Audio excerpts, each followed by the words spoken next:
Hey there, welcome to the Easy English Podcast. I'm Noor, and I'm really excited to have you here today. Let me ask you a few questions before we dive into today's episode. Have you ever struggled to understand what people are saying in English?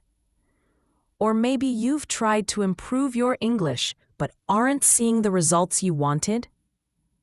What if I told you that in just 30 days, you could make huge progress in your listening skills? In this episode, we'll talk about how I improved my English listening in 30 days and how you can do the same by listening to real-life stories. You'll not only improve your listening, but also your writing skills. Because when you listen closely, you pick up on sentence structures, vocabulary, and how ideas flow. Let me tell you a quick story. A few years ago, I went on a trip to Spain. I was really excited to practice my Spanish, but what happened next was totally unexpected. I met a guy named Ali at a cafe, and we started chatting. At first, I couldn't understand much of what he was saying because he spoke really quickly, and his accent was different. But instead of giving up, I decided to keep listening carefully. Every time I didn't understand, I asked him to slow down or explain it in a different way. Slowly but surely, I began to understand him better. One day, he told me about his experience learning English and how listening to real conversations made a huge difference for him. It hit me. That's exactly what I was missing. Just like him, I decided to focus on listening to everyday conversations, instead of just studying grammar or vocabulary. Over the next few weeks, my listening improved dramatically. This experience made me realize that improving listening skills isn't about listening to boring language tapes or repeating phrases in isolation. It's about engaging with real people, hearing their stories, and practicing active listening. It's the same for your English. So why don't we make today's episode your first step towards improving your English listening in 30 days? You'll get the chance to practice with some real-life stories just like mine and learn how to become a better listener. And remember, at the English Pod community, we upload videos every day to help you improve your English with topics just like this one. Now, let's dive into my journey and see how these little changes led to big results in just 30 days.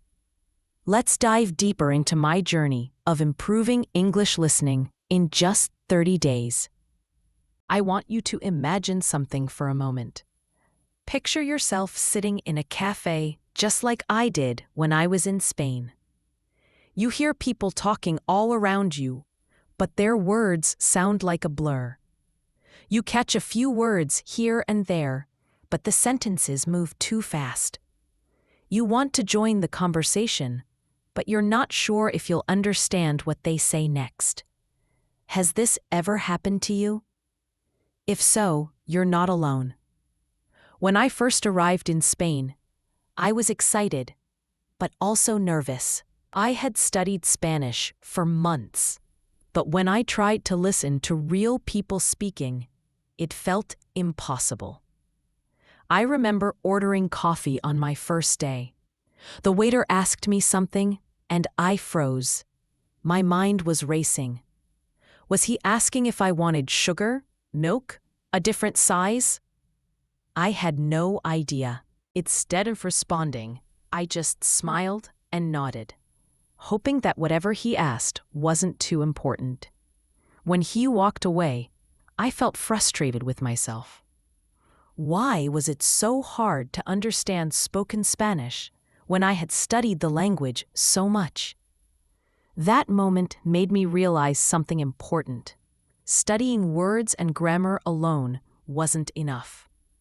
I needed to train my ears to understand natural speech, just like a child learns their first language by listening before they start speaking. So I made a plan for the next 30 days. I would focus completely on improving my listening. I promised myself that I wouldn't give up, even when I felt confused or overwhelmed. And I'm glad I did, because what happened next changed everything. On the second day of my trip, I met a man named Ali. He was a local, and we started talking because he was curious about where I was from. At first, I struggled to understand him. His words blended together, and his accent was different from what I'd heard in Spanish classes. But instead of giving up, I decided to listen carefully. I paid attention to the rhythm of his speech, the way he connected words, and the common phrases he used. I even repeated some of his words in my head to get used to how they sounded. After a few minutes, something amazing happened. My brain started recognizing patterns. I still didn't understand every single word, but I got the general idea of what he was saying. Instead of panicking when I didn't understand, I asked him to repeat things, or say them in a different way. He was happy to help, and our conversation kept going. That moment gave me so much confidence. I realized that listening wasn't just about knowing every word. It was about understanding the meaning behind the words. That night, I made a list of new words and phrases I had heard during our conversation. Instead of just memorizing them, I found real examples of how people use them in everyday life. I listened to short audio clips of native speakers and tried to guess the meaning of sentences before checking the translation. I also repeated sentences out loud, trying to copy the way native speakers spoke. This helped me connect listening with speaking, which made learning much easier. By the end of the first week, I noticed a huge change. I could understand more of what people were saying without needing to translate everything in my head. I could follow conversations more easily, even when people spoke quickly. Most importantly, I felt more confident. Before, I was afraid of making mistakes, but now I understood that making mistakes was part of learning. The more I listened and practiced, the better I got. One of the biggest breakthroughs happened on day 15. I went back to the same cafe where I had struggled on my first day. This time, when the waiter spoke to me, I understood him right away. He asked if I wanted my coffee with sugar or without, and I answered naturally, without hesitation. It felt so good to finally communicate without fear. I wasn't just memorizing words anymore. I was actually using them in real life. This experience taught me some valuable lessons about learning a language. First, listening every day is the key to improving. Even if you only understand a little at first, your brain will start recognizing patterns over time. Second, real conversations are the best way to learn. Books and apps can help, but nothing beats listening to actual people speak. And finally, patience is important. At first, it might feel like you're not making progress, but if you keep going, you will see results. Now, I want you to think about your own experience with learning English. Have you ever felt frustrated when trying to understand native speakers? Have you ever wanted to join a conversation but held back because you weren't sure if you would understand? If so, I completely understand how you feel. But I promise you, if you follow the right steps, you will improve just like I did in Spanish.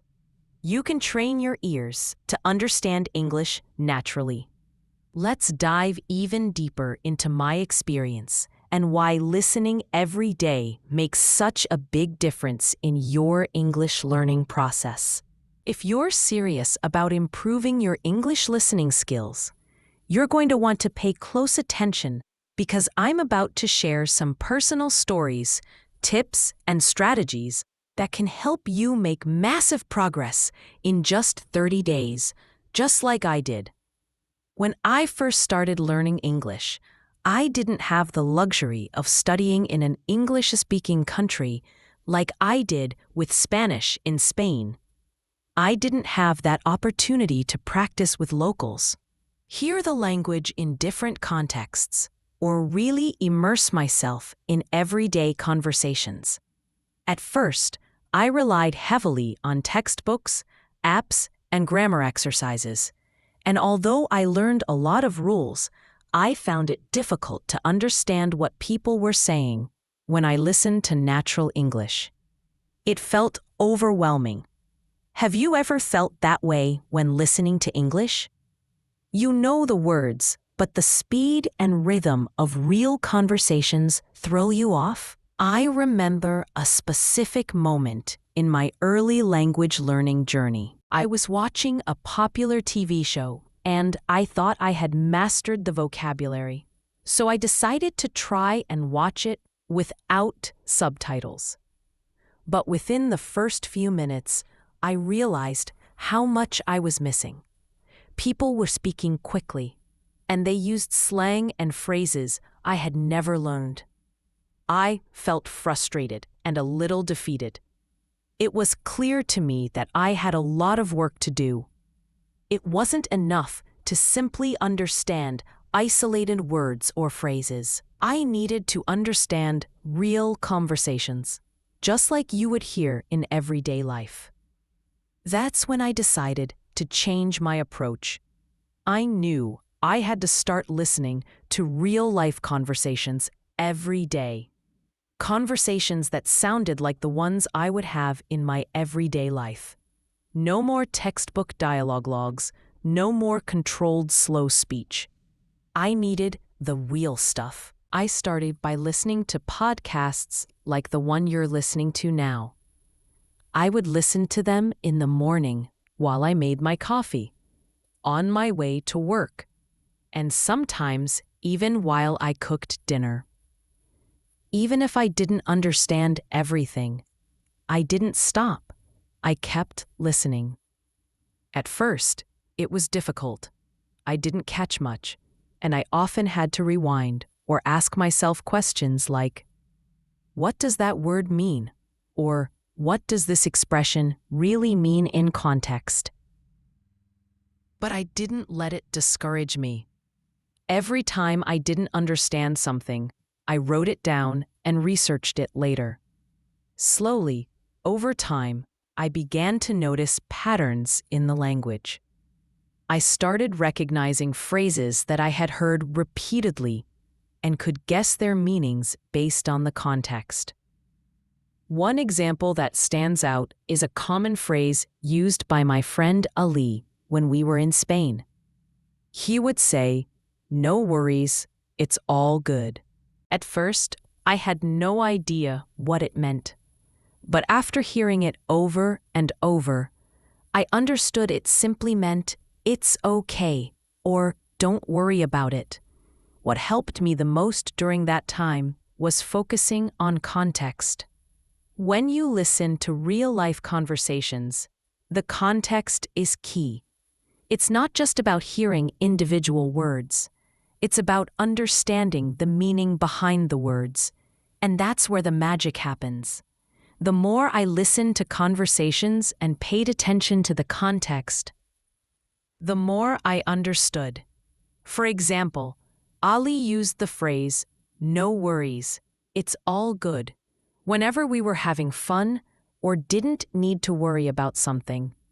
The context of our relaxed, friendly environment helped me understand what he meant, even though the individual words weren't exactly familiar to me at first. By the third week of this experiment, I had started to notice real improvements.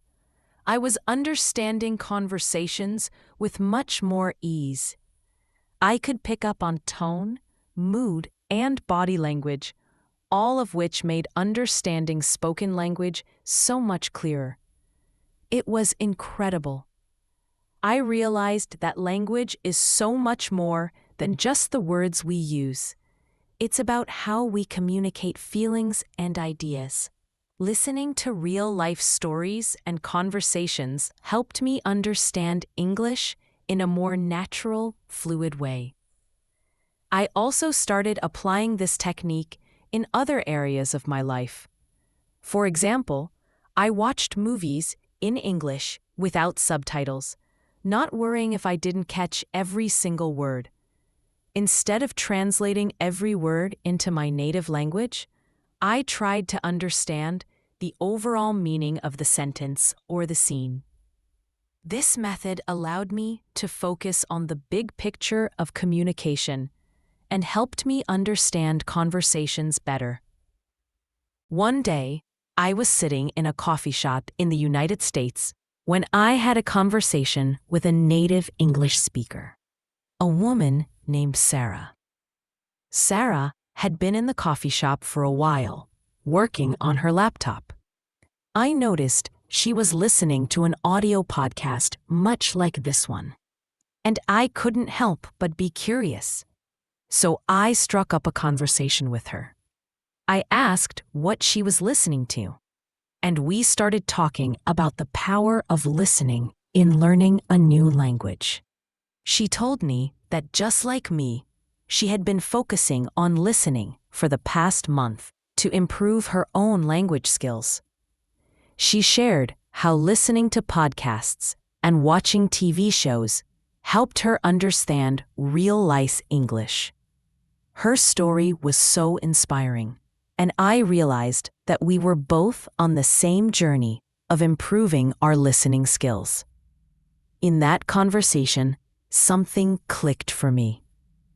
Sarah's English sounded so natural. We both agreed that language learning is all about practice, especially practice that involves real-life situations. The more you listen to people speaking naturally, the more your brain starts to connect the dots. After that conversation, I felt more motivated than ever. I increased my listening time even more. I began listening to podcasts during my commute, at the gym, and even while doing household chores. I didn't just listen passively. I actively engaged with the content. For example, if I heard an interesting word or expression, I would pause and repeat it aloud, trying to match the speaker's intonation and rhythm. I would also write down any unfamiliar words and look them up later. This active listening method helped me reinforce new vocabulary and sentence structures. By the end of the 30 days, I felt like a different person. Not only had my listening improved dramatically, but I had also started using the new vocabulary and expressions I had learned in my own conversations. The shift from textbook English to real-life English had made all the difference. I wasn't just learning English. I was living it. Now, I want to challenge you to do the same thing. If you want to improve your English listening and speaking, I encourage you to listen to English every day for 30 days. But make sure you're listening to real conversations, whether it's podcasts, interviews, TV shows, or even everyday interactions. Try to listen to as much real-life English as possible. Don't worry if you don't understand everything at first. The important part is to stay consistent. Every day, take small steps to improve. Your progress will surprise you. The key is to be patient with yourself. Learning a language is a journey, not a race. And just like me, you'll see the benefits of listening every single day. You'll start noticing patterns in the language.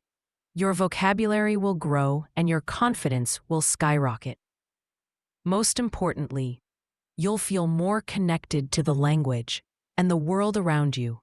And that's when learning becomes truly fun and rewarding. Remember, here at the English Pod community, we're committed to helping you improve your English. Every day, we upload new episodes regularly, so there's always a chance to practice and learn something new. Stay tuned for more tips, real-life stories, and listening practice that can help you achieve your language learning goals.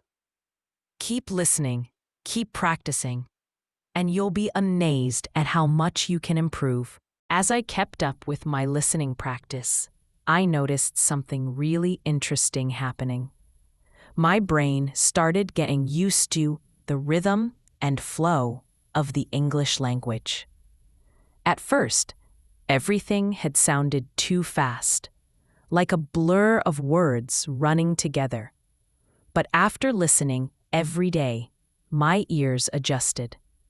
It was like tuning a radio. At first, it's all static, but then suddenly the voice becomes clear. One day, I was at a bookstore looking through some travel books when I overheard a conversation between two native English speakers. Normally, I would only catch a few words here and there, but this time I understood almost everything they were saying. They were talking about an upcoming trip to Italy and discussing where they wanted to go. One of them said, "I can't wait to see the Colosseum in Rome. It's been on my bucket list for years."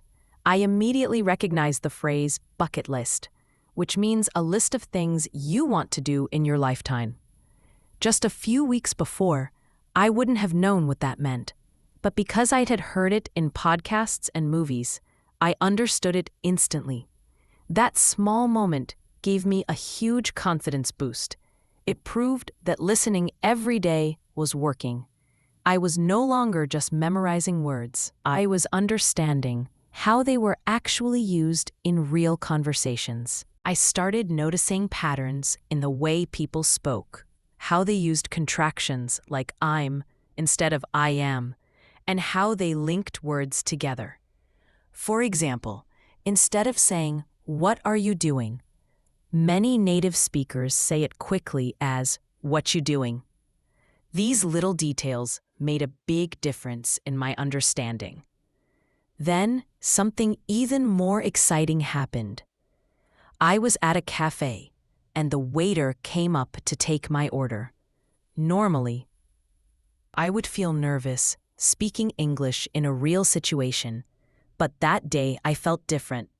I had been listening to so many natural conversations that the words just came out without me even thinking too much. I ordered my coffee and even made a little small talk with the waiter. It was a simple conversation, but it felt amazing because I was speaking naturally without translating in my head. That was a huge moment for me. And that's when I realized listening and speaking are connected. The more you listen, the easier it is to speak.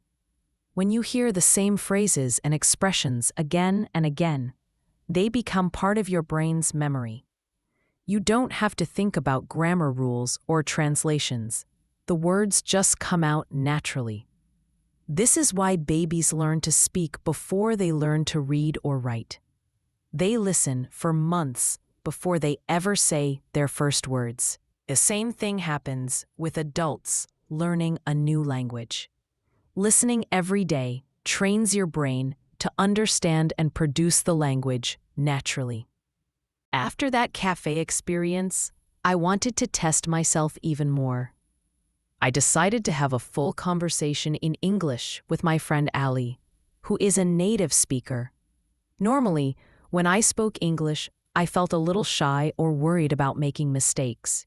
But this time, I reminded myself that I had been listening to English for hours every day.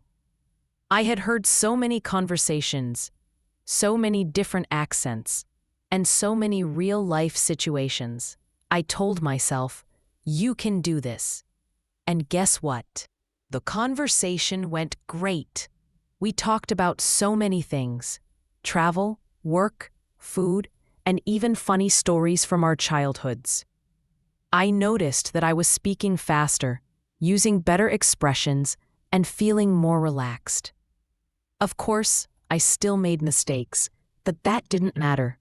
What mattered was that I was communicating confidently. That was the moment I truly understood the power of listening. It wasn't just about understanding words. It was about gaining confidence, improving pronunciation, and feeling more comfortable in real conversations.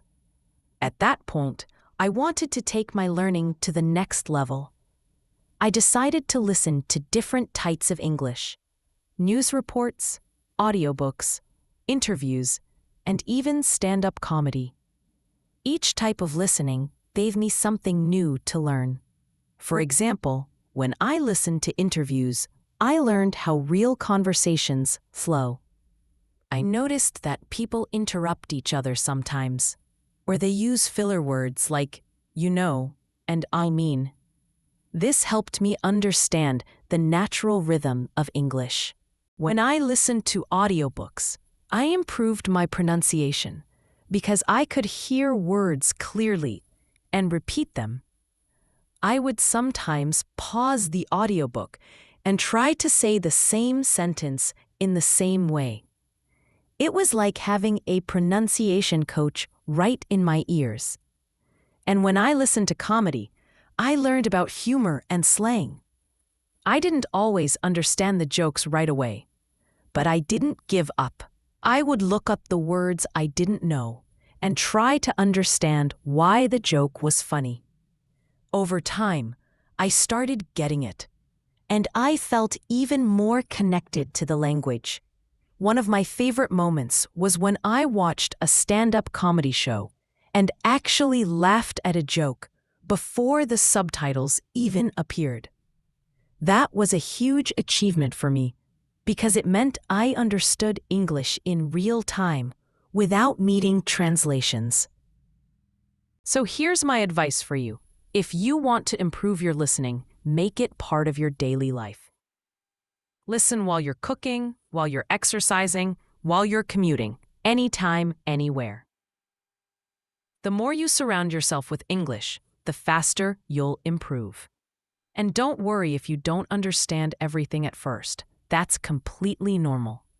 The key is to keep listening. Your brain is learning even when you don't realize it. Now, let me share one last personal story that really proved to me how much I had improved. A few months after I started my listening routine, I traveled to New York. It was my first time in an English-speaking country, and I was both excited and nervous. On my first day there, I went to a small diner for breakfast. The waitress came up to me and spoke in a fast, casual way. "Hey there, how's it going? What can I get you?" Before my listening practice, I would have frozen in panic. But this time, I understood her completely. I smiled and answered naturally, "I'm good, thanks. I'll have some pancakes and coffee, please." She nodded and said, "Sure thing. You want syrup with that?" Again, I understood instantly and replied, "Yes, please." That conversation may sound simple, but for me, it was a huge success. It showed me that all my listening practice had paid off. I wasn't just memorizing words, I was living the language.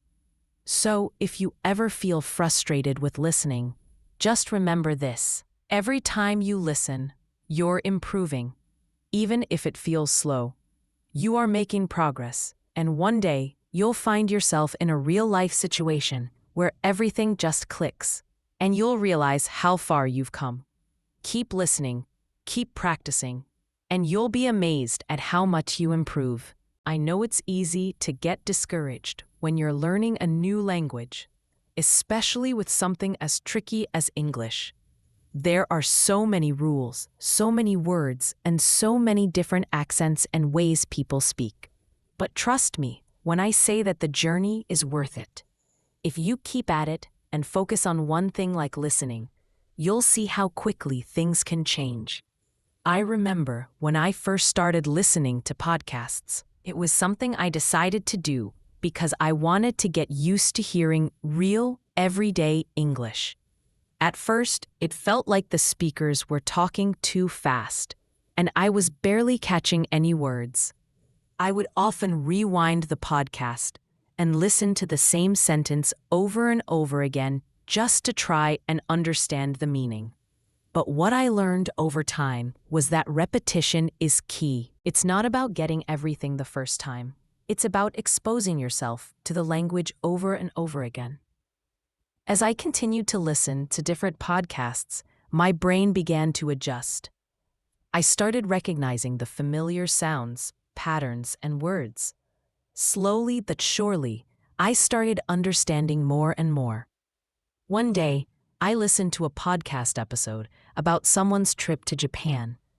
The host talked about visiting Tokyo, tasting sushi, and experiencing Japanese culture. Even though the host was speaking at a fast pace, I could understand most of what they were saying because I had heard similar words and phrases before.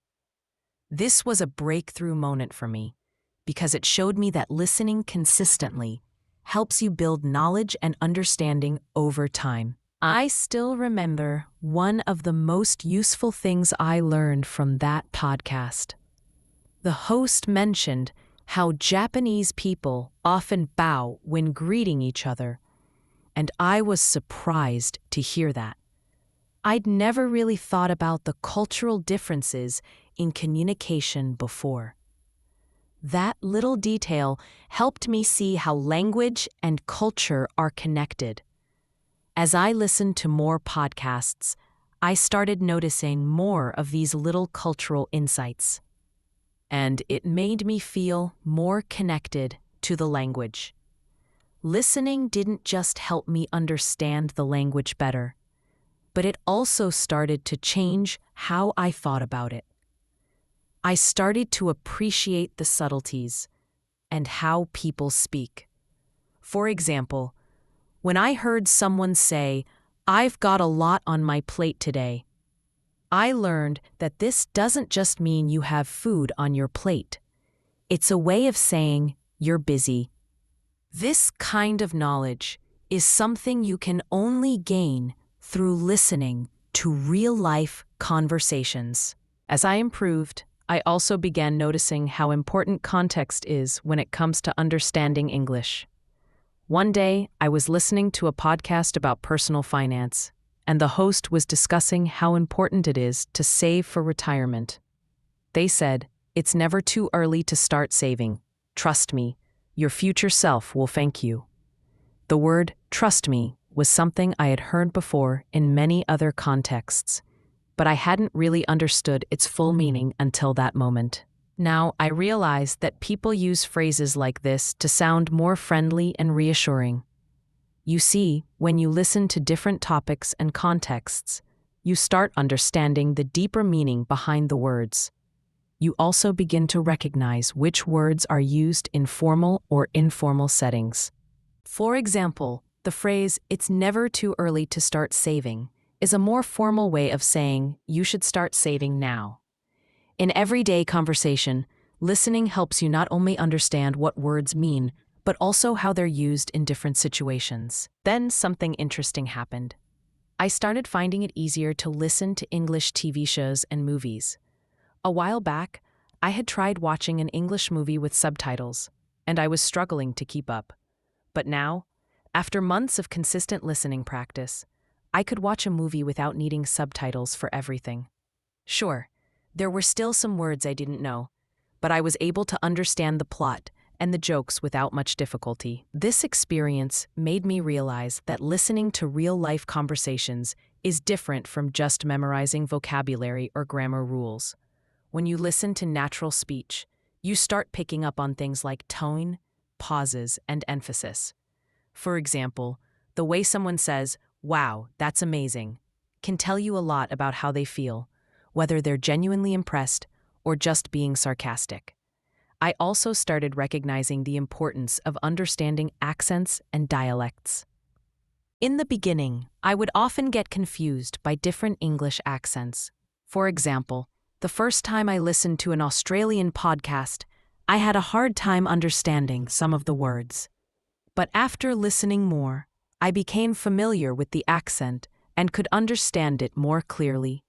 It was like learning a new version of English. And I realized that there are so many different ways to speak the language. So when I was able to travel to the UK, I felt more prepared. I had practiced listening to different accents, and I wasn't as intimidated by the thought of speaking to a British person. In fact, I found myself chatting with the locals at a cafe without any stress at all. We talked about everything from the weather to their favorite football teams, and I realized how much I had improved.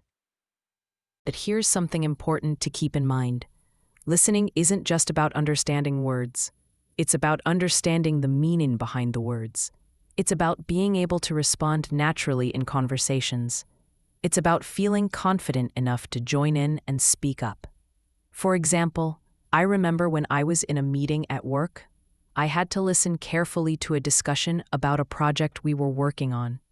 There were several people speaking at once, and they used some technical terms that I wasn't familiar with.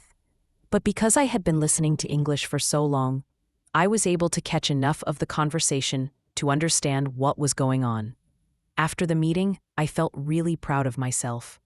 I had understood most of the discussion, even though some of the words were new to me.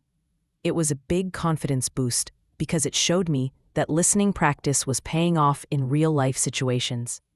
As I continued to practice, I also began paying more attention to how people use their voices to convey meaning. For example, I noticed that when people are excited, they tend to speak more quickly and with more energy. When they're sad, their voices become slower and more quiet. This is something you can pick up just by listening. You start understanding not only the words, but the emotions behind them. By this point, I was starting to feel more comfortable speaking English too. I realized that listening wasn't just about hearing the words. It was about training my brain to understand how language works in real situations. The more I listened, the easier it became to speak. I no longer had to search for the right words. I just knew what to say. So here's another tip. Try to listen to different accents, different voices, and different topics.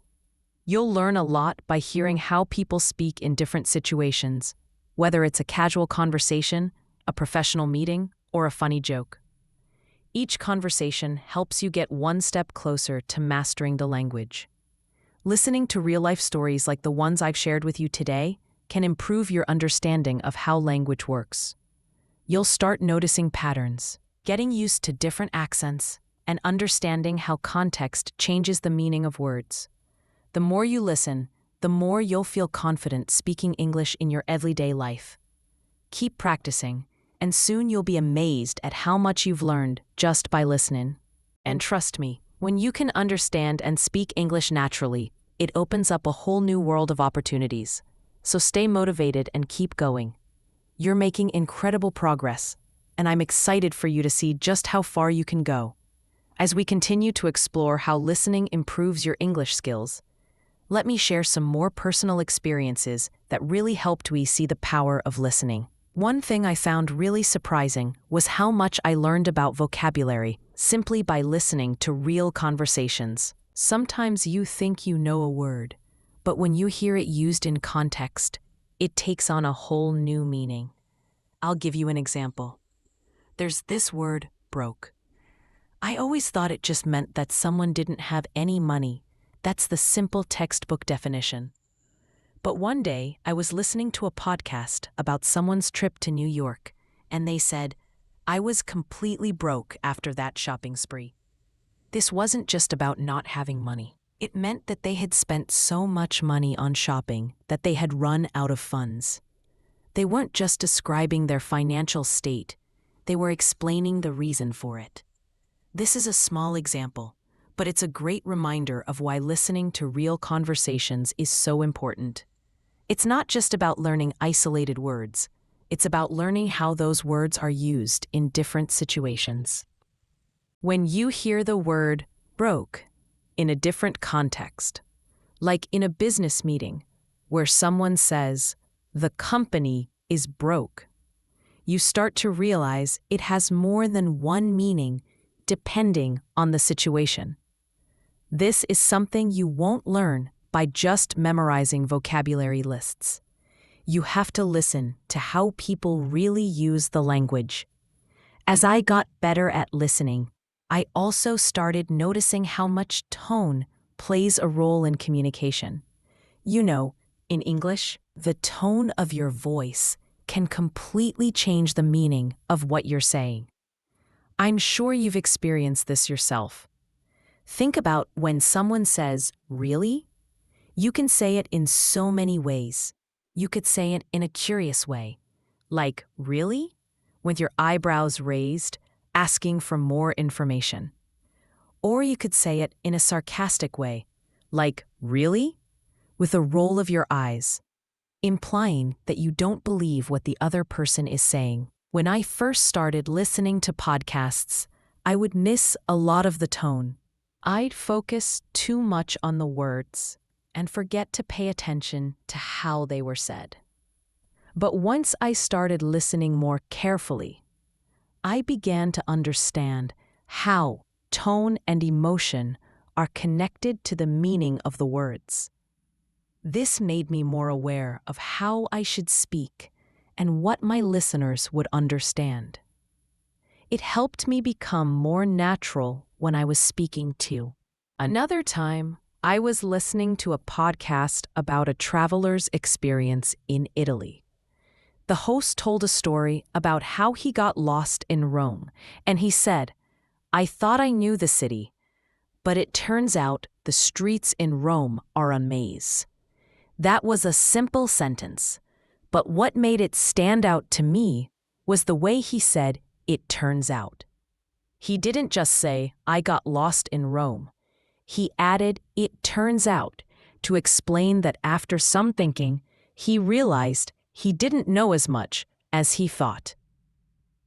These little phrases, like "it turns out" or "as it turns out," are used so naturally in real conversations.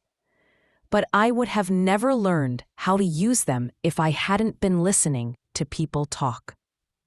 Over time, I started noticing even more useful phrases that I could use in my own speech. For example, when someone says, "to be honest," they're often about to give their true opinion or feelings, even if it might be hard to hear. So, if you say, "To be honest, I didn't enjoy the movie," it's a way of being open and straightforward with the person you're talking to. It's a way of making your message clear and honest, which is something that I think is very important when learning any language, but it wasn't always easy. In fact, there were times when I felt frustrated because I couldn't understand everything I was hearing. One of the most challenging moments I remember was listening to an episode of a podcast where the host was talking about the stock market. I had no idea what they were saying because they used so many business terms I wasn't familiar with. They said things like bull market and bear market, which I had heard before but didn't really understand. Instead of giving up, I decided to do some research on these terms. I found out that a bull market is when the stock market is doing well, and this is something I want to highlight for you today. Learning English isn't always about understanding every single word. Sometimes it's about understanding the overall message. It's about learning how to use context to fill in the gaps. So when you're listening to something in English and you don't understand a word, don't panic. Try to understand the sentence's overall meaning. With practice, you'll start noticing patterns and picking up new vocabulary. Another interesting moment happened when I was listening to a podcast about someone's childhood in the United States. The host talked about growing up in a small town and how they would go to the local diner for breakfast every Sunday. I was listening carefully to the details, and something that really stood out to me was how the host described the food. They didn't just say, "We had breakfast." They used a more vivid description, saying, "We'd sit down to steaming plates of pancakes with maple syrup dripping down the sides." This wasn't just a meal, it was an experience, and by listening to how the host described it, I felt like I was there with them. This taught me the importance of descriptive language. The more you listen to English, the more you start to pick up on ways to describe things vividly and creatively, whether it's a place, a person, or an experience. Good descriptions can make your speech much more engaging and interesting. I now make an effort to use more descriptive language when I'll speak, and it makes my conversations more colorful and lively. But of course, it's not just about learning new words or phrases. It's about learning how to connect with people through language. I remember a story I heard on another podcast about a group of friends who traveled to different countries together. They shared stories about their adventures and the challenges they faced while traveling. It wasn't just about what they did. It was about how they connected with each other and communicated in different cultures. This made me realize that English isn't just a tool for communication. It's a way to build relationships and connect with others from different backgrounds. So when you're listening to English, think about the connections you're making. Think about the people behind the words. Each podcast you listen to is an opportunity to learn more about how language brings people together. And as you listen to more and more stories, you'll start feeling like you're part of the conversation too. As I continued listening to podcasts, I noticed that my speaking skills also started to improve. At first, I was nervous about speaking because I thought I wasn't good enough. But after listening to so many different English speakers, I started feeling more confident. I learned how to speak more naturally by paying attention to the way people use pauses, intonation, and rhythm in their speech. Listening helped me understand how to structure my own sentences and how to sound more fluent.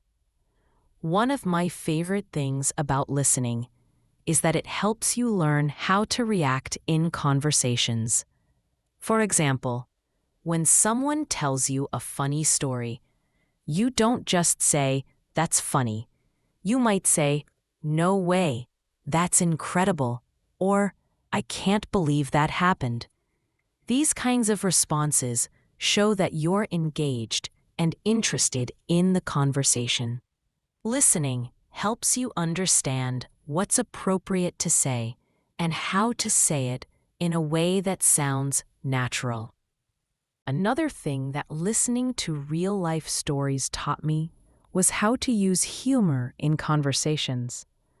I remember listening to a podcast where the host was telling a funny story about getting lost in the city. The way they told the story was full of humor. They exaggerated things for comedic effect, and I could hear the laughter in their voice. I realized that humor is a huge part of communication. It helps break the ice and makes conversations more enjoyable. I started paying more attention to how humor works in English, and now I use it in my own conversations. Listening to real-life stories like these has been one of the most rewarding experiences in my English learning journey. It's not just about memorizing vocabulary. It's about learning how language is used in real situations. So if you ever feel stuck or frustrated, remember that you're learning more than just words. You're learning how to connect with people, how to share your thoughts, and how to be part of a conversation. As we continue exploring how listening can help improve your English, I want to tell you more about how understanding real-life situations has really shaped my journey. When I started listening to more authentic English content, I began noticing how much language is shaped by the situation. It's not just about using big words or complicated grammar. It's about how people communicate in everyday life. For example, I remember this one time when I was listening to a podcast about a guy talking about his trip to London. He shared a funny experience about trying to find his way to a famous landmark, Big Ben. He said, "I must have asked at least 5 people for directions, and everyone gave me a different answer. By the time I finally got there, I was so lost, I felt like I was in a different city." Now, this isn't just a simple travel story. It's a great example of how people use everyday expressions and humor in real conversations. When he said, "I must have asked at least 5 people," he didn't just tell you he asked 5 people. He used must have to show that it was definitely more than just a few people. It's something I now use in my own conversations if I want to say I've done something more than once or I've been really busy. I might say, "I must have spoken to 20 people today." It's a more natural way to exaggerate a situation and make it sound real. This also made me realize how much we use our own experiences to connect with others. The host wasn't just telling a boring fact about his trip. He was sharing his feelings, how he was confused, lost, and frustrated. By listening to how he shared those emotions, I began to see how important it is to add personality to your language. It's not just about getting the right words. It's about how you say them. The story was not only about what happened, but how the guy felt. And that's what makes it interesting to listen to. Another great example happened when I was listening to a podcast about someone's experience at a wedding. The speaker said, "I went to this wedding last weekend, and let me tell you, it was unlike anything I'd ever seen before. The couple was so in love. You could feel it in the air. The ceremony was beautiful, and everyone was crying." This wasn't just about the wedding. It was about the emotions involved. When the speaker said, "You could feel it in the air," they were giving us a strong mental image. This is what listening can teach you: how to make something vivid and engaging. For a while, I didn't know how to express emotions like that. I would simply say, "It was nice," or "It was beautiful."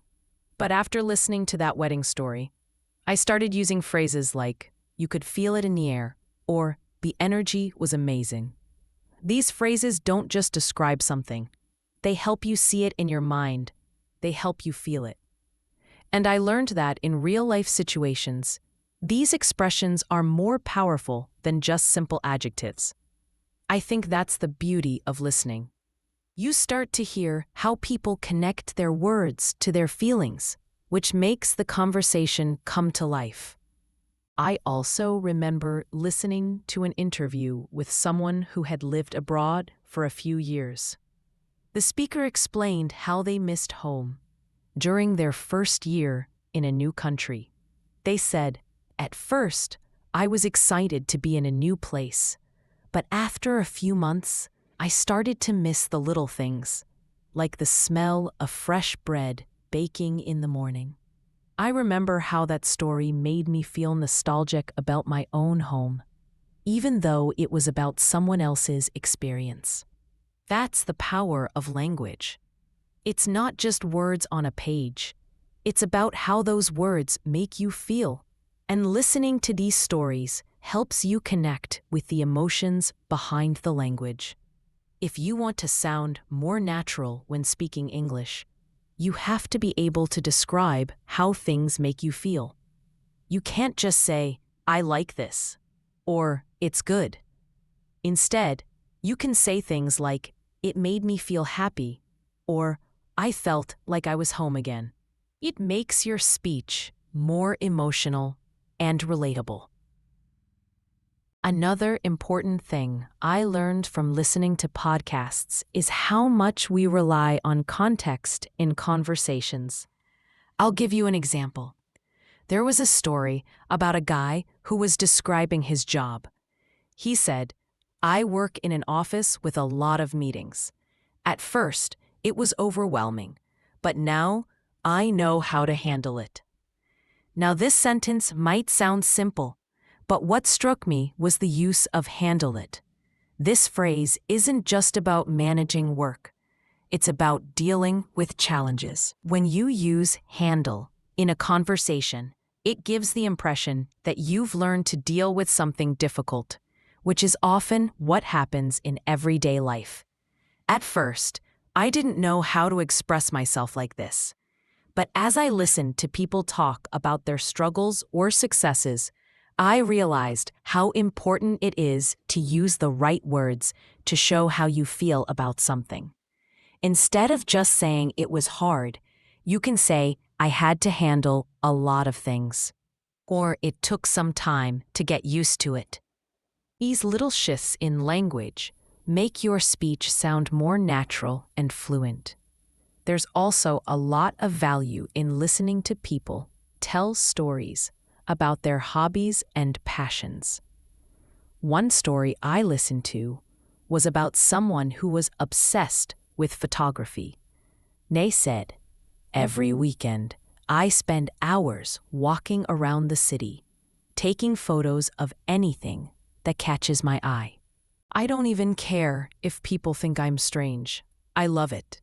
This was such a great example of how to express your passion for something. It wasn't just about the activity, it was about how it made the person feel.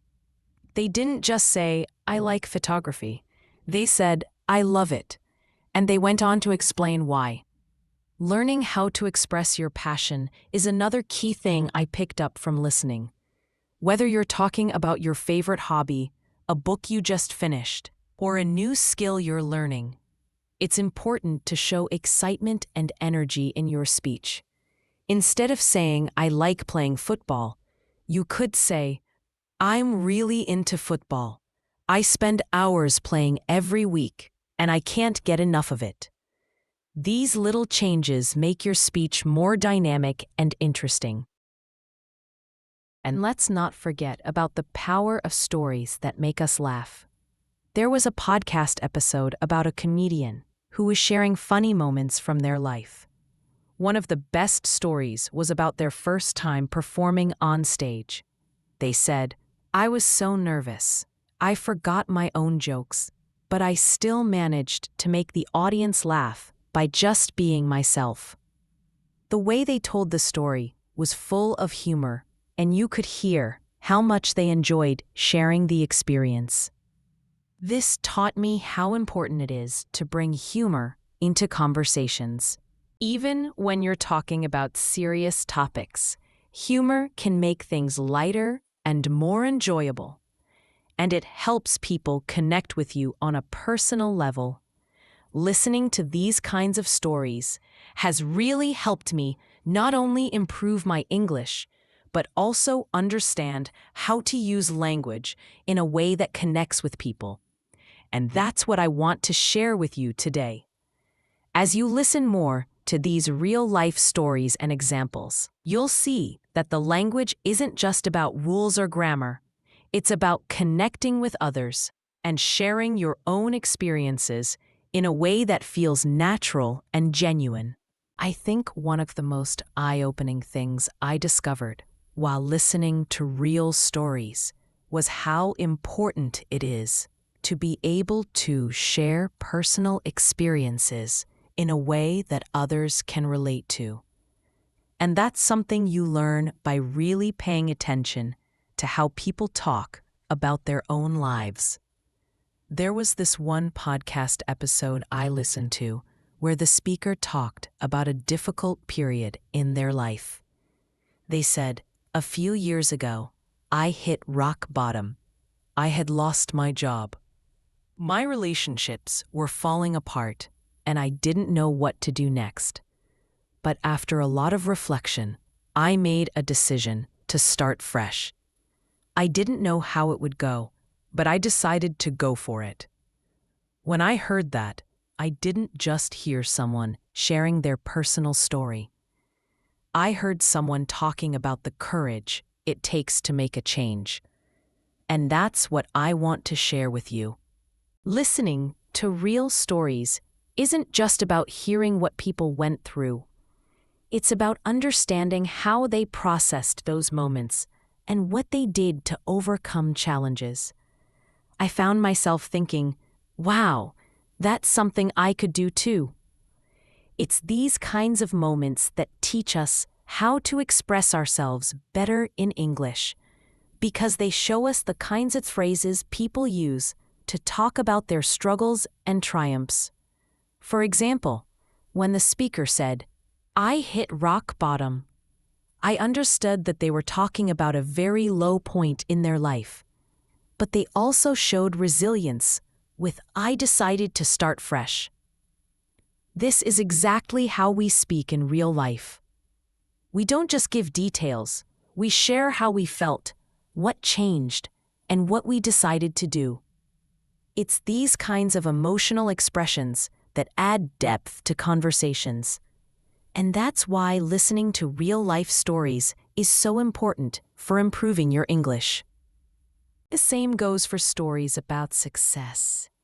I once listened to a story about a man who had started his own business from scratch. He said, "I started with nothing, no money, no experience, and no connections. But I had an idea and a dream. I took it step by step, faced a lot of failures, but kept pushing forward. Now, I'm running a successful company with hundreds of employees." Listening to that story taught me something valuable. Success doesn't just happen overnight. It's a process that involves hard work, setbacks, and a lot of determination. But what stood out to me was how he told the story. He didn't just say, "I started a company." He said, "I started with nothing, and I kept pushing forward." These phrases show the effort he put in and the struggle he went through. These are the kinds of expressions that make your language more powerful when you're telling your own story. Whether it's about starting a new job, moving to a new country, or learning a new skill, you want to capture those emotions. You want to show the highs and lows, the challenges and victories. That's how you engage your listeners and make them feel connected to your experience. In addition to success stories, I've also learned so much from listening to people talk about their everyday experiences. These stories might seem simple, but they are filled with language that we use all the time. For example, I heard a story about a woman who talked about her routine. She said, "Every morning I wake up at 6 a.m., make a cup of coffee, and go for a run. It's how I start my day, and it helps me clear my mind." I realized how powerful these small details are. When we talk about our routines, we're not just describing what we do. We're also showing our values and what's important to us. This story taught me how to share personal habits in a more natural and engaging way. Instead of just saying, "I wake up early," I could say, "I wake up at 6 a.m., make a cup of coffee, and go for a run." This gives the listener more information and helps them picture what I do. I also started noticing how people use language to describe their emotions in different situations. One podcast episode featured someone explaining how they dealt with a stressful situation at work. They said, I had a huge presentation coming up, and I was really nervous. But instead of letting my nerves control me, I decided to take a deep breath, focus, and do my best. And you know what? It went better than I expected. This example helped me understand how we use language to talk about challenges. The speaker used "I was really nervous" to express their anxiety. But then they used "I decided to take a deep breath" to show how they took control of their emotions. That shift in language from expressing fear to showing confidence was really powerful. It taught me how to talk about my own emotions in different situations. For instance, I used to say, "I'm nervous about my presentation," but now I say, "I'm a little nervous, but I'm going to focus and do my best." This shows a change in mindset, and it sounds more positive. Instead of focusing on the fear, I'm focusing on the solution. That's a shift in both language and attitude, and it's something you can practice in your own conversations. Listening to these kinds of stories can also help you understand how people use humor to deal with difficult situations. For example, I heard a story about someone who was caught in a rainstorm without an umbrella. They said, "I was drenched, looking like I just stepped out of a swimming pool. But the best part was seeing people look at me like I was the one who caused the rain." It was hilarious. Humor is such a great tool in language because it makes things feel lighter and more enjoyable. When you listen to how people tell funny stories, you start to pick up on the little details that make those stories funny. For instance, instead of just saying "it rained," the speaker added, "I looked like I just stepped out of a swimming pool," which makes it more vivid and relatable. And the phrase, "looking like I was the one who caused the rain," adds humor to the situation. Now I try to use humor in my own conversations, especially when things don't go as planned. For example, if I'm running late, I might say, "I'm already 10 minutes late, but I'm hoping I can still make it before they finish the meeting." This adds a little humor and makes the conversation feel more relaxed. It also makes it more engaging for the listener. Another example comes from a podcast where the speaker talked about their love for cooking. They said, "I've been trying to cook more lately, but I always end up burning something. The other day, I accidentally burned my breakfast, but I just laughed and made myself some cereal instead." What I loved about this story was the attitude the speaker had. They didn't let a small mistake ruin their day. They laughed about it and moved on. That's something we can all learn from. When things don't go perfectly, it's okay to laugh and find a way to fix it. The way the speaker told the story made it feel light-hearted, and it reminded me that not everything has to be perfect. And that's what makes real conversations enjoyable. The imperfections. In all of these examples, I've learned something important about language. It's not just about what we say, it's about how we say it. When you listen to real-life stories, you start to hear the nuances in language. You hear how people express their feelings, their humor, and their experiences. You pick up on the small details that make a big difference in how we communicate. And this is why listening is so important. It's through listening to real conversations and stories that we learn how to express ourselves in ways that are both natural and engaging. You don't have to memorize vocabulary or study grammar rules to sound like a native speaker. Instead, focus on listening to how people talk about their own lives. Pay attention to the expressions they use, the emotions they convey, and the stories they tell. By listening more to real conversations, you'll start to hear how English is used in everyday life. You'll notice how people connect with each other through their stories, how they use humor to lighten the mood, and how they share their feelings and experiences. And when you start using those same expressions and phrases in your own conversations, you'll sound more confident, natural, and fluent. I think one of the most eye-opening things I discovered while listening to real stories was how important it is to be able to share personal experiences in a way that others can relate to. And that's something you learn by really paying attention to how people talk about their own lives. There was this one podcast episode I listened to where the speaker talked about a difficult period in their life. They said, "A few years ago, I hit rock bottom. I had lost my job.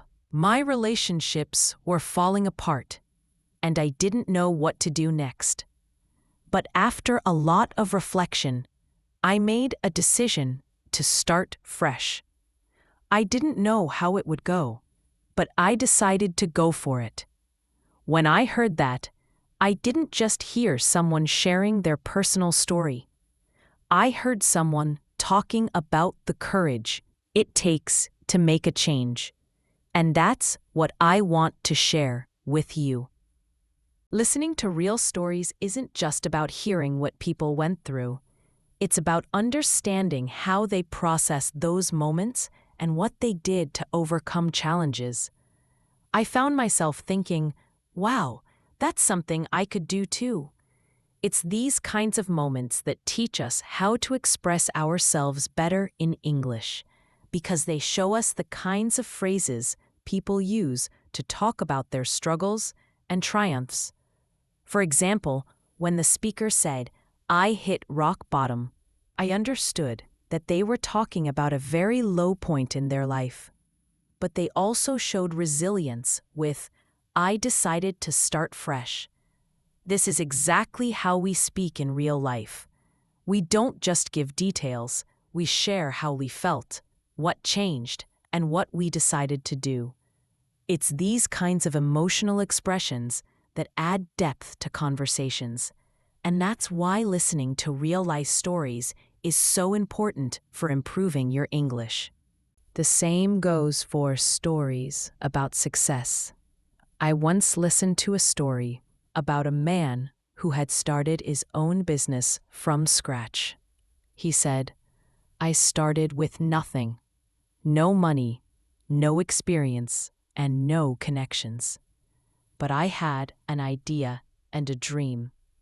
I took it step by step, faced a lot of failures, but kept pushing forward. Now I'm running a successful company with hundreds of employees." Listening to that story taught me something valuable. Success doesn't just happen overnight. It's a process that involves hard work, setbacks, and a lot of determination. But what stood out to me was how he told the story. He didn't just say, "I started a company." He said, "I started with nothing, and I kept pushing forward." These phrases show the effort he put in and the struggle he went through. These are the kinds of expressions that make your language more powerful when you're telling your own story. Whether it's about starting a new job, moving to a new country, or learning a new skill, you want to capture those emotions. You want to show the highs and lows, the challenges and victories. That's how you engage your listeners and make them feel connected to your experience. In addition to success stories, I've also learned so much from listening to people talk about their everyday experiences. These stories might seem simple, but they are filled with language that we use all the time. For example, I heard a story about a woman who talked about her routine. She said, "Every morning, I wake up at 6 a.m., make a cup of coffee, and go for a run. It's how I start my day, and it helps me clear my mind." I realized how powerful these small details are. When we talk about our routines, we're not just describing what we do, we're also showing our values and what's important to us. This story taught me how to share personal habits in a more natural and engaging way. Instead of just saying, "I wake up early," I could say, "I wake up at 6 a.m., make a cup of coffee, and go for a run." This gives the listener more information and helps them picture what your day looks like. I also started noticing how people use language to describe their emotions in different situations. One podcast episode featured someone explaining how they dealt with a stressful situation at work. They said, "I had a huge presentation coming up, and I was really nervous. But instead of letting my nerves control me, I decided to take a deep breath, focus, and do my best. And you know what? It went better than I expected." This example helped me understand how we use language to talk about challenges. The speaker used, "I was really nervous," to express their anxiety. But then they used, "I decided to take a deep breath," to show how they took control of their emotions. That shift in language from expressing fear to showing confidence was really powerful. What taught me how to talk about my own emotions in different situations. One of the things I realized as I listened to more stories and conversations was how important context is in language. When you're learning English, it's easy to focus on individual words or grammar rules. But the real magic happens when you understand the situation behind the words. Let me give you an example. A few months ago, I heard a story from a woman who had just moved to a new country. She said, "I didn't know anyone, and at first, I felt totally out of place. But then I started meeting people at work, and they showed me around. They took me to the local market, where I tried some food I had never seen before. It was a strange experience, but by the end of the day, I felt more comfortable." What I learned from this story was that language is not just about words. It's about the experience you're having when you speak. She wasn't just talking about what happened. She was sharing how she felt. She used phrases like, "I felt totally out of place," and "it was a strange experience," which gave me a deeper understanding of what she went through. But she also used positive language like, "By the end of the day, I felt more comfortable," showing that her experience turned into something positive. This is how we learn how to talk about our own experiences. It's all about giving context to the words we use. When you listen to stories like this, you learn how people use phrases and expressions to describe their emotions and their journey. It's like being invited into their world. You hear how they change their tone when they talk about difficult moments, and how they express their relief or joy when things start to get better. These small shifts in language teach us how to make our own stories more interesting. For example, when I was learning English, I would often say things like, "I feel nervous," or "I was scared." But after listening to more stories, I started to realize that there are many ways to describe emotions more precisely.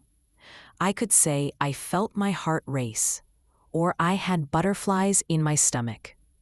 These phrases paint a picture for the listener. They help convey the feeling in a way that's more vivid and engaging. It's these little things you pick up from real conversations that take your language to the next level. Another great lesson I learned from listening to real stories was how people deal with failure.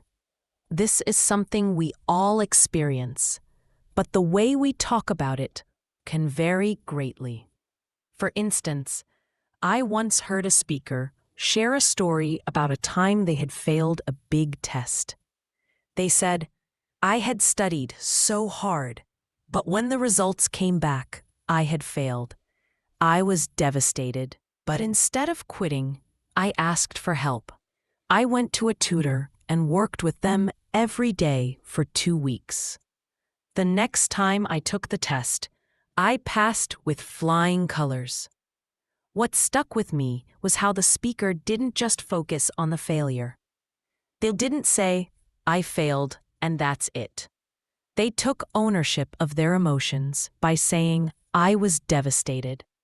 But then they shifted to a more positive and proactive tone with, "Instead of quitting, I asked for help." This transition from failure to success is powerful because it shows resilience. It's a great example of how to express setbacks in a way that doesn't leave you feeling stuck. It teaches you how to show both vulnerability and strength in your language. From that story, I learned how to talk about my own failures in a more constructive way. I started saying, "I didn't do as well as I hoped, but I didn't give up. I figured out what went wrong and worked to improve." That's much more engaging than just saying, "I failed." It shows the process and the effort, which is what makes the story interesting to others. Real-life stories also help with vocabulary and sentence structure.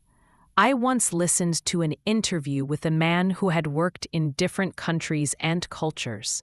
He said, "When I first moved abroad, I was nervous about communicating in English.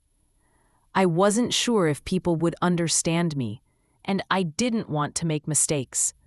But the more I spoke, the more confident I became, and soon I realized that making mistakes was part of the process. In fact, some of my best conversations came from those mistakes." What I love about this story is the message it sends. Learning a language is a journey, and mistakes are an essential part of that journey. He used phrases like "I wasn't sure" and "I didn't want to make mistakes" to show his fear. But then he used positive phrases like "the more confident I became" and "some of my best conversations came from those mistakes." These shifts in tone are what make his story so real and relatable. It's not just about grammar, it's about how you express your experiences and feelings. Listening to this made me realize that I could talk about my own language learning journey in a similar way. Instead of saying, "I'm not good at speaking English," I started saying, "I've made a lot of mistakes, but I'm getting better every day." Some of my best learning moments happened when I made mistakes and learned from them. This is how real conversations work. People share their challenges and their victories, and that's what makes the conversation meaningful. Now let's talk about some simple but powerful ways to use language to connect with people. One of the things I've noticed in conversations is how people ask for help.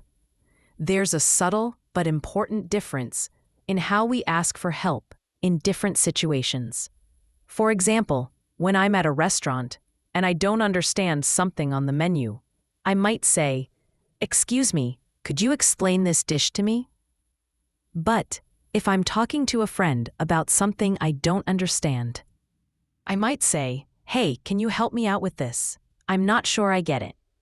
Notice how both phrases are asking for help, but the tone and context are different.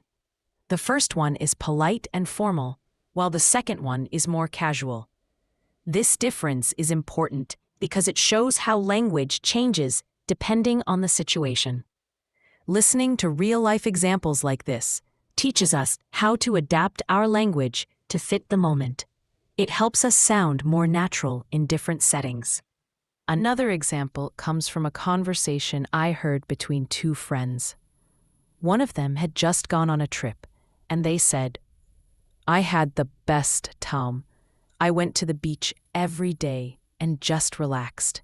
It was exactly what I needed to recharge." This was a simple conversation, but it taught me a lot about how to express happiness and satisfaction in English. The speaker didn't just say, "I went to the beach." They said, "I went to the beach every day and just relaxed," which makes it sound like a positive and refreshing experience. They also used exactly what I needed to recharge to show how the trip helped them feel better. These are the kinds of expressions that make your conversation feel more authentic. From this story, I learned how to express my own feelings of happiness and satisfaction in a more detailed way. Instead of just saying, "I had a good time," I now say, "I had the best time. I went hiking in the mountains, and it was so peaceful. It was exactly what I needed to clear my head." This gives the listener more information and helps them connect with my experience. It also makes the conversation sound more natural. As you can see, listening to real-life stories teaches you not only how to talk about your experiences, but also how to understand others' feelings and perspectives. You learn the language they use, the way they express their emotions, and the little details that make a conversation interesting. Whether it's about travel, work, family, or hobbies, these real stories give us the tools to speak more naturally and confidently. And as I keep listening and reflecting on these stories, I've realized that every conversation, no matter how simple, has the potential to teach us something valuable. So I encourage you to listen to as many real-life stories as you can. Pay attention to the way people speak, the phrases they use, and the emotions they express. It's through these stories that we improve our English and become more confident speakers. One of the best ways to learn English is by observing how people share their daily lives. Think about how often you hear someone say, "I'm busy today," or "I have a lot to do." It sounds simple, right? But when you start paying attention, you realize that these phrases are actually filled with meaning. For example, when a friend says, "I have a lot to do," it's not just about the tasks they have. They're also sharing their state of mind. They're telling you that they feel overwhelmed or that they've got a full schedule. This simple expression reveals a lot about someone's day. I remember a time when a colleague told me, "I had a long day at work. Everything was going wrong, and I was exhausted by the time I got home." Now, let's break this down. The phrase "long day" immediately makes you picture someone feeling tired and frustrated. It's not just about the work itself. And when they say, "I was exhausted," it adds more weight to their experience. They weren't just tired. They were deeply tired. This is an example of how the language we use shows our emotions. And it's something you can learn to do with your own stories. At that moment, I realized something important. How you say something in English is just as important as what you say. If you simply said, "I was tired after work," it wouldn't give the same feeling. By using "long day" and "exhausted," the speaker adds a level of detail that helps you understand their experience more fully. It shows how you can communicate feelings more clearly, not just with the words themselves, but with the way you deliver them. This got me thinking about how I can talk about my own busy days.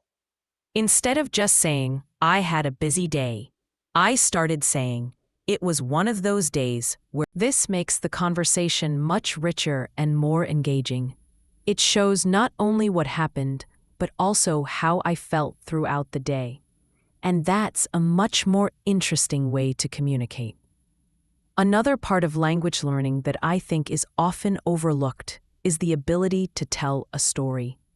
People don't just talk about facts. They tell stories, whether it's a trip to the store or an exciting experience. The way we tell our stories gives life to the details. I remember when a friend shared her experience of learning how to cook. She said, "At first, I was terrible at it. I would burn everything and ruin the recipes. But after a while, I started getting better. Now I can make my favorite dishes without any problems." Let's break this down. She doesn't just say, "I learned how to cook." She says, "I was terrible at it," which shows her initial struggle. Then she says, "After a while, I started getting better," which shows her progress. And finally, "Now I can make my favorite dishes without any problems," which expresses her current success. By telling this story, she took us on a journey of improvement. It wasn't just about cooking. It was about the process, the challenges, and the satisfaction of overcoming them. This made me realize something important. When you're learning English, it's not enough just to memorize vocabulary or grammar rules. You need to learn how to tell your story in a way that connects with others. And the way you tell your story can depend on the details you include, the emotions you express, and how you organize your thoughts. If I told you, "I learned how to cook and now I can cook well," it wouldn't have the same impact. But if I told you the story of how I struggled at first, how I kept practicing, and how I finally succeeded, you'd be much more interested. These kinds of real-life stories can teach you so much more than grammar rules. They show you how to make your language richer and more engaging. They also teach you how to structure your sentences in a way that tells a story. Just listen to any person talk about their life, and you'll see how they naturally organize their thoughts into a beginning, middle, and end. Whether they're talking about a holiday, a personal challenge, or a funny incident, their story has a flow that keeps you interested. Let's take another example. I recently listened to a podcast where the speaker talked about their experience of traveling to a new city. They said, "When I first arrived, I was overwhelmed by all the new sights and sounds. The streets were so busy, and I had to figure out how to get around. But after a few days, I started to feel more at home. I learned where the best coffee shops were, and I even made some new friends." This is a great example of how you can take a simple experience and turn it into an interesting story. The speaker starts by saying, "When I first arrived," which sets the stage. They describe how they felt overwhelmed at first, and then they share how things improved as they got more comfortable. This shows a progression, which is key to making any story interesting. Instead of just saying, "I traveled to a new city," they took us on a journey with them. They showed us how they felt, what they learned, and how their experience changed over time. This taught me something important. When you're talking about an experience, you don't have to make it sound perfect. In fact, the messier and more challenging the experience, the better your story can be. People love hearing about how you overcame difficulties, how you solved problems, or how you adapted to something new. Whether you're talking about traveling, learning a new skill, or facing challenges in life, the way you frame your story makes all the difference. Now I'll share one more example that helped me understand the importance of language in expressing change. A few months ago, I had a conversation with a friend about how we've both changed over the years. She said, "I used to be really shy, but now I'm more confident." I think a lot of that comes from the experiences I've had, especially the ones that pushed me out of my comfort zone. What I noticed in this conversation is how my friend used the phrase "used to be" to show her past self, and "now I am" to show the change. This is such a powerful way to describe transformation. She didn't just say, "I'm confident now." She said, "I used to be really shy," which gives context to her growth. It helps the listener understand not just where she is now, but how far she has come. This inspired me to think about how I talk about my own growth. Instead of just saying, "I've become more confident," I started saying, "I used to struggle with speaking in front of people, but now I can do it without feeling nervous." This gives the listener a clearer picture of where I started and how much I've changed. It also makes my story more relatable and encouraging to others who might be going through the same thing. When you listen to real-life stories like this, you begin to understand how to use language to talk about change and growth. You learn that language isn't just about describing the present. It's about showing how things have shifted over time, whether it's a personal challenge, a change in your career, or a new skill you've learned. Expressing the process of growth adds depth to your conversation. You know, one of the most exciting things about learning English is the ability to share your story with others. And I've noticed that one of the biggest obstacles that many people face when they start learning a new language is the fear of making mistakes. I've definitely been there too, but I remember a moment when I realized something important. Mistakes are part of the process. I was talking to a friend about how nervous I was to speak English, and he shared his own experience of how he got better at it. He said, "When I started learning English, I was terrified of making mistakes. But one day, I was having a conversation and I made a big mistake. I said, 'I go to the store yesterday.' At first, I was embarrassed, but the person I was speaking to smiled and gently corrected me, saying, 'Ah, you meant I went to the store yesterday.' I felt a little silly, but after that moment, I started realizing that it wasn't the mistake that mattered. It was how I kept going and learned from it." This story stuck with me. It helped me understand that making mistakes in English, or in any language, is just part of the process of learning. We all make mistakes, even native speakers. When you listen to real-life stories like this, you learn that communication is not about being perfect. It's about getting your message across and continuing to improve. And honestly, that's what makes the whole learning process fun.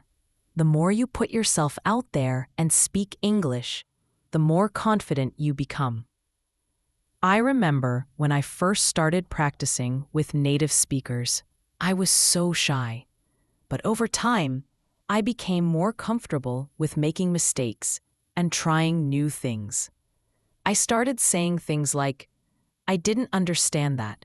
Can you say it again?" Or, "I'm still learning, so please be patient with me." People appreciate that honesty, and it actually makes conversations more natural. As I kept practicing, I began to notice how I was improving without even realizing it. I would listen to a podcast or watch a YouTube video, and I'd pick up on phrases or vocabulary that I hadn't noticed before. I remember hearing someone say, "I've been waiting for this moment for so long." The first time I heard it, I thought, "Wow, that sounds powerful. I want to use that in my own conversations."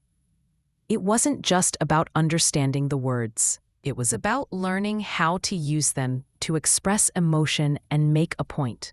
Here's another example. I was talking to a colleague who had just come back from a vacation. She said, "I had the most amazing time. I went to the beach every day and tried surfing for the first time. It was difficult at first, but by the end of the week, I was catching waves. It was such an incredible experience." What really stood out to me about this conversation was how my colleague didn't just talk about what she did. She described how she felt, the challenges she faced, and how she overcame them. This made the story much more engaging and memorable. When you listen to people tell their stories like this, you learn how to connect with them on a deeper level. It's not just about the facts or the actions. It's about how those actions make us feel, what we learn from them, and how we grow. And that's a huge part of language learning. You're not just memorizing vocabulary. You're learning how to express your thoughts and emotions in a way that's meaningful to others. Speaking of learning, I've had some personal experiences that really helped me improve my English listening skills. One thing I did was watch TV shows in English without subtitles. At first, it was hard because I missed a lot of words, but as I kept watching, I started picking up on patterns and common phrases. For example, in one show, the characters often said things like, "I can't believe this is happening," or "This is so crazy." I didn't understand everything at first, but I started to recognize these expressions and knew when to use them in my own conversations. But the key here is repetition. Repetition is so important in learning a language. When you hear a word or phrase over and over again, it starts to stick, and that's how you improve your listening skills. The more you listen, the more familiar the sounds and words become, and before you know it, you'll understand more of what's being said. I remember a time when I was listening to a podcast, and the host said something that made me laugh. He said, "I wasn't always good at speaking English. There was a time when I couldn't even order a coffee without feeling nervous." I immediately understood the humor in that, because I had been in a similar situation. It made me realize how important it is to laugh at yourself sometimes. Language learning is a journey, and we all go through awkward moments. But those moments can teach us valuable lessons. One of the most important lessons I've learned through listening to real-life stories is the power of storytelling. People don't just communicate to share facts. They communicate to share their experiences, their emotions, and their ideas. A story has the power to bring people together, to inspire them, and to make them think. That's why practicing storytelling in English is so valuable. You can tell stories about your life, your experiences, and the lessons you've learned along the way. And as you tell your story, you'll notice that your language skills improve. You'll get better at organizing your thoughts, using new vocabulary, and expressing yourself clearly. I can think of another example that helped me realize the importance of storytelling. I was talking to a friend about how I got into teaching English, and I said, "At first, I didn't think I would be a teacher. I was too shy, and I didn't feel confident enough. But then I started volunteering to teach English to beginners. I was nervous at first, but when I saw how excited my students were to learn, I felt a sense of pride. I realized that teaching English wasn't just about giving lessons. It was about helping others grow and feel confident in their ability to communicate. When I told this story, it wasn't just about explaining how I became a teacher. It was about the emotions I felt: nervousness, pride, and the satisfaction of helping others. That's the magic of storytelling. You can turn a simple experience into something meaningful by adding emotion and context. And that's what makes learning English so exciting. It's not just about mastering vocabulary. It's about learning how to tell your story in a way that makes an impact. So when you're practicing English, think about the stories you want to tell. Think about the experiences in your life that have shaped you, the moments that have taught you something important, and the emotions you felt along the way. And then, practice sharing those stories in English. The more you practice, the better you'll become at expressing yourself. You'll learn to communicate, not just with words, but with the emotions and experiences that make you. I hope today's episode helped you see that learning English isn't just about memorizing words or rules. It's about expressing yourself, connecting with others, and sharing your story in a way that's meaningful. Remember, it's okay to make mistakes along the way. Each mistake is a step forward in your learning journey. The more you listen to real-life stories and practice speaking, the more confident you'll become in your ability to communicate in English. So keep pushing yourself, be patient, and enjoy the process. Every little improvement is worth celebrating. Thanks for joining me today on the Easy English podcast. I hope you enjoyed this episode, and I can't wait to share more real-life stories and language tips with you in the next one. Keep practicing, keep learning, and remember, English is a journey, not a destination. Until next time, take care.